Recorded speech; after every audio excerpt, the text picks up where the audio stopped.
Hey guys, and welcome to a look back on a somewhat forgotten Mega Man title, Mega Man X4. To start off with this review, let's talk about some of my personal history with this game. This is the first game I ever beat when I was younger. I remember one magical Christmas morning, I got the PlayStation 1 Mini with this game and Spyro 2. I was so excited because this is the first console that was mostly for me. I remember popping this game in and being amazed by the graphics and sound because prior to this, I'd only played on the NES and Sega Genesis. I loved this game as a kid, and for the longest time, it was my favorite Mega Man game. But times have changed, and now the question is, does this game hold up to the test of time? Let's take a look and find out. Now, the story of Mega Man X4 is split between two playable characters, X and Zero. You play through the same levels with each character, with only minor variations throughout the story. Both our stories begin with the city being destroyed by an unknown party. The Maverick Hunters suspect a robot army known as the Rebel Force destroyed the city, due to some of their soldiers being present at the time of the city's destruction. The Rebel Force is appalled by these accusations and start a full-out rebellion against the Mavericks and the humans, with the goal to achieve absolute freedom. This is the base of our story for both of our characters, with only minor character-specific differences later in the story. I gotta say, I don't usually look too critically at a story for a Mega Man game, but looking back at it, I kind of feel like I might be the bad guy here. Think about it.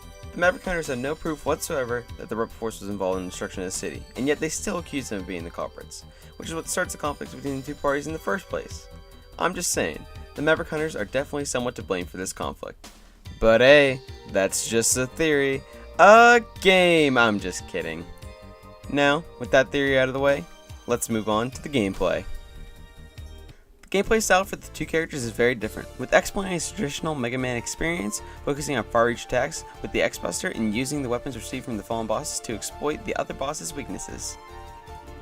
Now, this is the first time in the series you can play as Zero throughout the entire game, and Zero plays as the polar opposite attacks, focusing on getting an enemy's face equipped with the Z-Saber, which is basically just a lightsaber, and extra speed.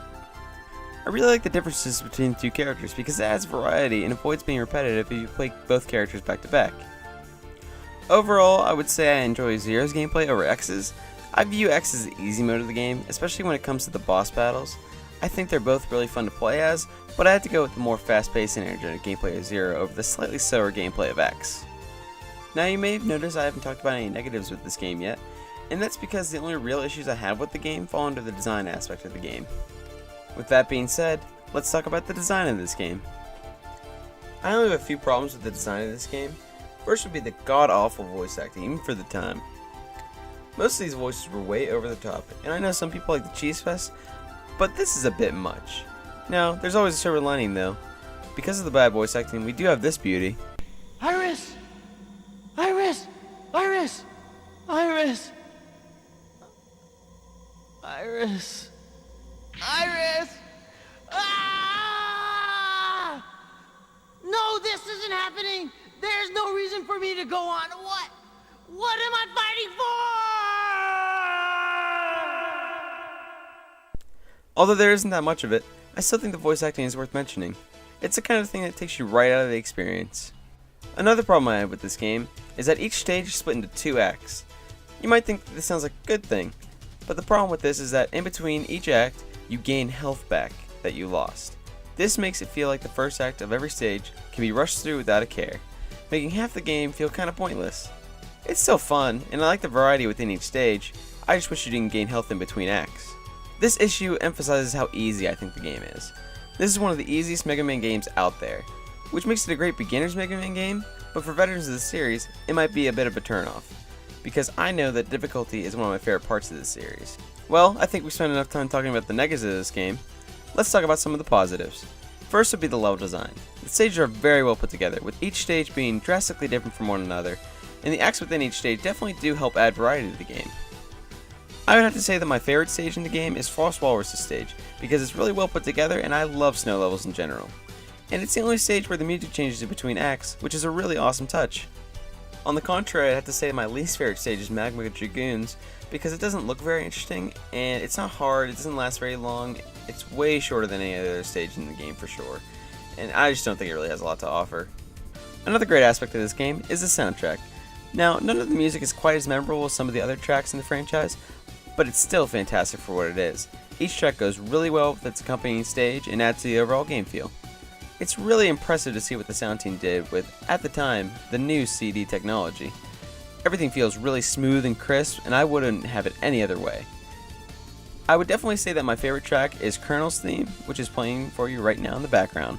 The last good aspect of the design I have to talk about is the quality of animation in the game's cutscenes.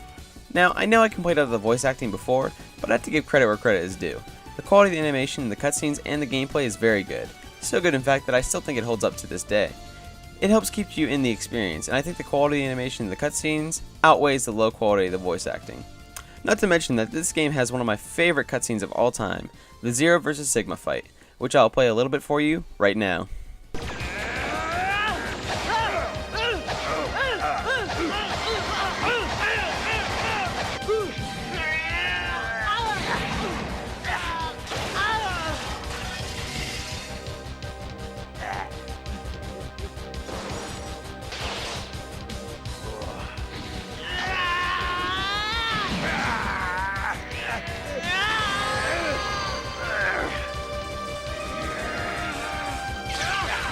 Makes me tingle a little bit on the inside.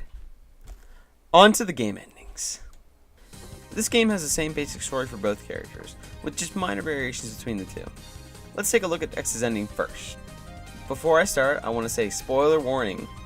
So if you want to skip this, avoid this, skip to this point and you'll be alright.